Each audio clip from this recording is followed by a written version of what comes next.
Hey guys. Hey everyone. There's Lindsay. She's out of the camera at the moment. So it's our Sunday night live. We've just come in from Joshua Tree and we've just unpacked. We haven't even showered yet. So the last thing we wanted to do was come on, but it's one of those things that we just decided that we needed to do. And we do enjoy once we start rolling. Sorry, hold on. We're having some technical difficulties. We've got 6 people here, and I don't know any of them. No one said hello. Hey Danielle. Hey Kim. How you doing? Hey everybody, how's everybody doing? Hope you guys are having a great weekend. Has everybody had a good weekend? Ours was very healing, cleansing, and empowering. Totally, very healing, cleansing, and empowering. We had an amazing weekend. Some time in the desert. Really, really cool. So we want to talk tonight about non-attachment, impermanence, fear, and how to live free. Hey Noe, thanks for joining. Meh. Meh to the topic or meh to the weekend? I'm just kidding. So who wants to throw an idea out there? What is non-attachment? What does it mean to you? Because I have heard a lot of people. Thanks for sharing, Angel. I really appreciate that. And Boo, thanks for sharing from your computer sitting beside me. Okay, so let's talk non-attachment. Weekend is not attachment. No. Weekend is meh. I was like meh for the topic. Or, Oh. Hey, buddy. Thanks for watching, Anthony. All right, So Danielle, what were you attached to that didn't go the way you wanted to? That's making your weekend just meh, huh? Let's think about it like that. Yeah. So let's ask, what does non-attachment mean to you guys? Throw some answers out there because I have spoken with different people about this, and I've heard some people say that non-attachment is really unhealthy because how can you live a life non-attached when you want things in your life, you want people in your life, you want expectations. Exactly. So creating an expectation for something. We're attached to our expectations. We're really attached to our expectations. Very much so. Anthony, what's non-attachment mean to you, brother?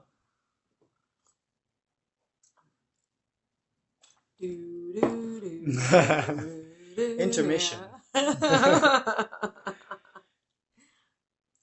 So ultimately, keep throwing answers out, but we're going to keep talking. So ultimately, non-attachment doesn't mean that we don't want things.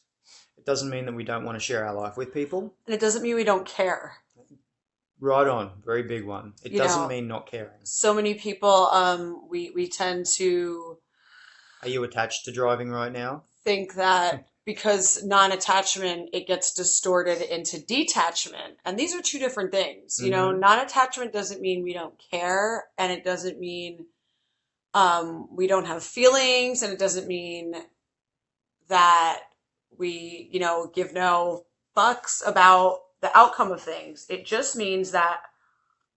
Hey, Walter, thanks for joining in. The outcome of whatever it is that we're emotionally engaged with we're not going to allow it to sway us. Because yes, we might feel we want things to go a certain way, and we can want a particular outcome without being attached to the outcome.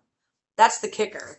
Whereas detachment, yes, thank you for the little thumbs up. So if you guys like those and you like what we're saying, heart it up, thumb it up. Let's get some hearts too. We like these ones. So you can want, an outcome, a certain outcome to happen without being attached to it. Mm-hmm. Detachment is when it's just like... You don't care. Whatever, I don't care.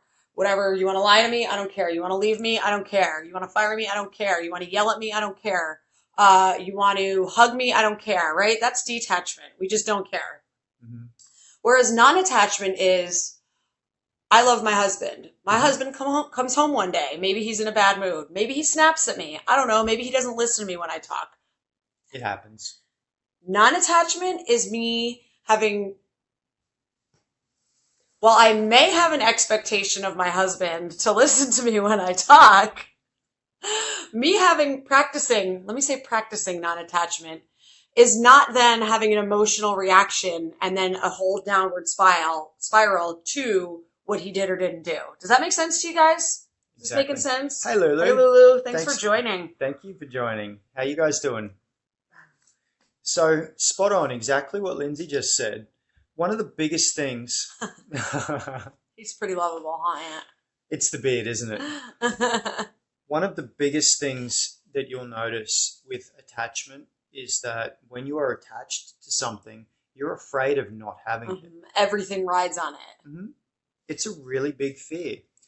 Whether it's a thought, an idea, a person, an object, a pet, it could be anything. If you are attached to something, there is fear behind that. So that's where we get the differentiating concept between non-attachment and attachment. You can still love something and care about something and want something, but it's when you become fearful of not having it that you have an attachment to it. And when we're stuck in attachment, we're stuck in everything but the present moment. Non-attachment, and impermanence are two of the main, principles and teachings in Buddhism. And you guys know I rarely talk without making some reference to Buddhism because it makes so much sense and it gives my life so much clarity. And when we can see our ego, we like to grasp to things. We like to attach to things. We like to look outside of ourselves for identity, for meaning, for purpose, right? Because we're so conditioned to think that without this stuff around us, we're not okay. I'm attached to cigarettes in a non-attached way, right? Hey, I'm attached to tea in a non-attached way, and I'm still attached to coffee in a non-attached way too. But it's when we can stop and we can realize that we actually have no power or sway over anything and that things are always going to be changing, we can start practicing non-attachment. I'm attached to Wormy. Yeah, Wormy's a really cool guy. But here's the thing. By being attached to a person, this is a good way of putting it. It goes the same for, like I was saying, it goes for objects. It goes for your car. It goes for your puppy. It goes for... He knows. He heard the word puppy. Come here, bud. It goes for anything, but by being attached to a person, what is essentially happening is a fear of not having that person in your life. And the fear of not having that person in your life is actually taking you out of the moment where they are in your life. They are sharing that moment with you, and it's projecting it into a future where they may not be there. So I know I've brought a lot of fear into this relationship right from the start with Linz. Fear of, losing Lindsay, fear of her being with someone else, fear of, us not being together. But by being afraid of what might happen down the track, I'm missing out on this, and we're here together right now. And why would I give that up to live in a future of fear that doesn't even exist yet and may never exist? That's near insanity. And that's what attachment breaks down to. Attachment is a fear of losing what you have or a fear of not getting what you want. Does that make sense?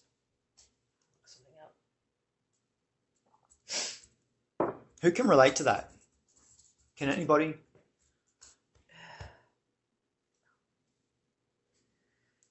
Yeah, I'm getting some thumbs up, so I'm guessing that people are relating to the topic. It's just literally about being able to look at what it is that we are attached to. And yeah, it makes perfect sense. Cool. Thanks, Teresa. I want to read you guys something from the Tibetan Book of the Dead. Practice giving things away, not just things you don't care about, but things you do like. Remember, it is not the size of a gift. It is its quality and the amount of mental attachment you overcome that counts. So don't bankrupt yourself on a momentary positive impulse only to regret it later. Give thought to giving. Give small things carefully and observe the mental processes going along with the act of releasing the little things you liked. For me, that was a very real place where I started to be able to see how I was attached to objects and things, and I've started to practice non-attachment by giving away things that I once, never would have parted with, because I can always think of 100 reasons in my head why I need to keep every single piece of clothing in my closet and every single, piece of jewelry on my shelf or every single book on my bookshelf.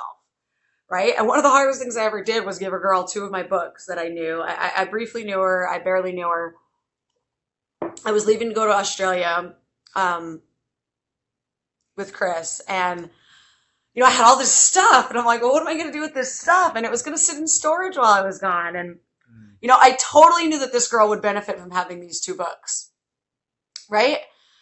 And I actually had to sit there for like 5 minutes. And I was so deep into my Buddhist practices at this point in time and all about this non-attachment thing. Yet there was like this twinge inside me, like, oh my God, but these are your books. They're like, I get really attached to my books. And you know what? I breathed through it and I gave her the books. I don't know what happened after that. I don't know if she read the books. I don't know if she still has the books. It doesn't matter. It doesn't matter. The point is I got to practice something that I am very into and very much believe in. And it's like we start small. I'm not saying if you're attached to your significant other, give them away. If you're attached to your pet, give them away. I'm not talking about that. You don't have to give anything away. No. But it is a great way to practice it with small, material objects that you have formed attachments to. Right? Because when we pass things on, it allows for, exchange to occur. It allows for energy exchange to occur. No, brother, not detachment, non-attachment. They're different. You don't want to practice detachment. Detachment is not caring. You don't want to practice not caring, because we live in a world where we need to increase the amount of care we have for ourselves, for each other, for the things that come into our life. By caring for these things, we show care to them, we display care, we attract more. If we don't care about something, if we have detachment, we're never going to get anything else. Right. Non-attachment is just like not trying to control the outcomes as well. Yeah, exactly. I used to make a point twice a year of going to the Vipassana Meditation Center on the Sunshine Coast hinterland, and the discourse one night, it's fairly close to, night 4 or 5, I can't remember exactly, but the discourse, Goenkaji talks about how somebody, a small boy gets a new watch, a wristwatch, and it's an expensive gift, and he's walking down the street and it breaks, and he starts crying because this watch is broken, and his friend who's walking with him laughs, and he says, but if it was the friend who had the watch, he wouldn't be the one laughing, he would be the one crying. And it was just to make a point of non-attachment. Material possessions, but it's the same thing though. It's detachment and non-attachment are different. So you can still be non-attached to material possessions. You love the corgi, Lulu. You can still be non-attached to material possessions and have a healthy relationship with those things. By practicing detachment in any area of our lives, we're cultivating an unhealthy relationship with that area of our life. So really big difference. And I want you to focus on that, buddy. I want you to maybe, incorporate into some of your daily meditation, what is the difference between detachment and non-attachment, and see what comes back to you. Find it out for yourself. We're all about self-learning, and, it's just our path. What we share is our path and where we've come to, our understandings. So go and find out for yourself what the difference is. It maybe not be one for you. Who knows? So I'm going to have a new article up on our blog, Hug Your Chaos, tomorrow. And that's going to incorporate a little bit of non-attachment. Thanks for the share, Lulu. Thank you. And certain monks practice detachment with sand mandalas. But that's non-attachment, not detachment. They create these beautiful, stunning, amazing, gorgeous sand mandalas where they spend hours and hours placing these grains of sand, and then they blow it away. They let it go. Non-attachment. Yeah, because they're not attached to the outcome. They're not attached to what it is that they're creating. but it doesn't mean they're detached. If they were detached, there wouldn't be any detail into it because they wouldn't care. Right. By being non-attached, they put a whole lot of care into what they're doing. But without trying to dictate what's going to happen after it. Exactly. If that makes sense. Yeah. Yeah, So. but words are powerful. That's why they call it spelling. Very powerful. You're speaking spells. When you talk, words are incredibly powerful. And we do that a lot. You know, we use the wrong words, or I don't want to say wrong, but yeah, it's oftentimes hard to find the word that really fits what you're trying to say. But hey, now we know. You know, one of the things that I work with my clients, I'm a mathematician, not a grammar scholar. One of the things that I work with my clients is changing some of their wording patterns. So changing from saying I'm trying to do that to I'm working to do that. Or I can't to I will. Exactly. Mm-hmm. When you try to do something, there's a 50-50 chance you may or you may not do it. You're giving yourself permission to fail. Exactly. When you're working to do something, if you don't achieve it, you can keep working until you do. And that's the difference when you're working to achieve something. Practicing non-attachment, you will continue to put in the hard work to reach your goal, right? But if your goal doesn't happen, say, when you wanted it to or when you pictured it, you're not devastated. If you're working with detachment and you just don't care. You'll do the job, but you don't care. You know, you'll work towards your goal, but you'll half-ass it. You know, when you're practicing non-attachment, you'll work and you'll still put in your full potential, but you have nothing attached. Your identity and your emotional well-being is not attached to the outcome. That kind of sums it up for me. So yeah, that's it. Right on. So thanks for joining in. Did you have anything else? All right, cool. We're going to go and we're going to have some dinner and we're going to have a hot bath. Sunday night. It's Sunday night. We're going to enjoy our night after being out in the wilderness last night. Oh, Lulu, tell Wormy hi. Hey, Wormy. Tell Wormy I'm not attached to my beard as well. I will do a. I bet Anthony's attached to his beard. I will do a video where I shave my beard off on the video. Thanks, Dave. See you tomorrow. So guys, if you haven't already, come and check out our blog, hugyourchaos.com.